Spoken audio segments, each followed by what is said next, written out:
Hi, Peter. Thanks so much for joining us. I am really excited to have you here. Your profession is science that is very different from than what I do as a marine biologist, and we are really anxious and interested in all the things you do. So, can you introduce yourself to us, please? Let us know who you are and what you do. My name is Peter Polivka. I work in looking at the Earth processes that are going on and the conditions under the Earth's surface using a variety of instruments such as seismic, ground-penetrating radar, um, or looking through water and looking at the bottom of streams and rivers and the ocean using instruments that are called single beam or multi-beam. And other Earth properties such as the magnetism of the Earth using magnetometers or electromagnetic devices. Where did you go to school? How did you get your education on this? Sure. So I grew up in the suburbs of Seattle, Washington, and went to the University of Washington originally for mechanical engineering and ended up taking a geology course that just really interested me, a really great professor that was passionate about it, and I drifted over from there and focused on using my engineering skills of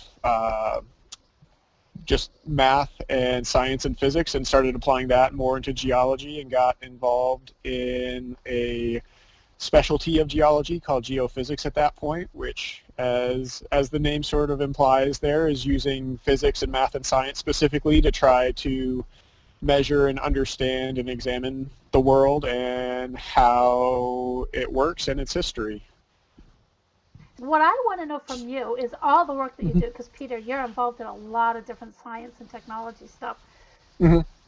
What is the coolest thing you've ever done or seen all the time you've been doing all this kind of earth technology science? I would say just understanding how we can measure and see the subsurface of the Earth using the technology called seismic there, which is just putting vibration or an impact into the Earth's surface and being able to have an instrument that measures vibrations and see the vibrations come back and be able to analyze and decode it and interpret it as changes beneath the Earth's surface. And when you spread out a bunch of those measurements over the surface of the Earth, you can see profiles and horizons down underneath the Earth's surface to see what the Earth used to look like. That's amazing. So you can stand on a ship, Hmm. on the sea, on a deck, lower something over the ship, Yep. put vibrations into the earth and get a map and then understand the science to figure out what the earth looks like now and what it used to look like. Yep. Exactly. That's incredible. I don't do Yeah. anything like that, so it's that's incredible to be able to do Yeah. that. That's what makes science so cool. Okay, so Yeah. where do you typically work?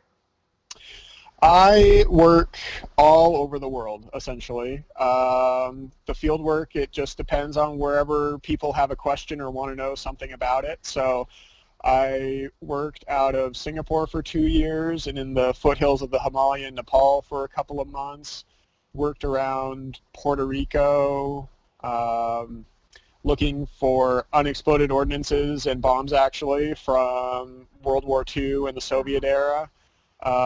Mapping currents to see where plankton are going to be most active and in the food web to impact where construction happens. In the North Sea for laying a new digital cable to convey information from Norway to Denmark. So it just really depends on who has a question that we can answer and where it is in the world. So it sounds like you do your geology and you really are very active in connecting the science and the technology. So between industry, Mhm. people that have business, and the science itself. Yep, exactly. That's really cool. Okay, your favorite part of your job. I would say getting to travel and see different conditions, different projects all over the world. It's just that even answering the same question but in a different location just brings different variables into a different culture, and then it's working in different cultures around the world too. So another big part of the fun is seeing different people around the world and getting that aspect. So you get paid to travel and do what you really like to do and do science and see new things. Yeah. Okay. What is, out of all the things that you've done, I love this question the best. Uh-huh. And all the time you've been doing this, has there been anything weird or an aha moment or exciting or just something you just went, that stands out in your mind? Yeah, I think so. One of the big, I think, notions that people have, or especially young people or even adults going into work, is there's always this notion about, like that you should know what's going on, but you really don't or whatnot. The feeling that, yeah, the sort of imposter syndrome there. But then I was on a number of jobs, but notably the one in the North Sea where I was going out and was there to play, originally there to play a very small role and just running one instrument there out of a ship of probably a dozen and whatnot, and 1 out of 50 people there, and felt very out of my element or whatnot, but then came to find that pretty much everybody on the boat had just been told to show up by their bosses and didn't have any experience going on, and were had little to no experience on what was going on there. So I instantly went from feeling that I had no idea what was going on to pretty much being the most experienced senior person within 5 minutes of it, right there, between talking to the scientists and interpreting results and the data processors about how to just even open files and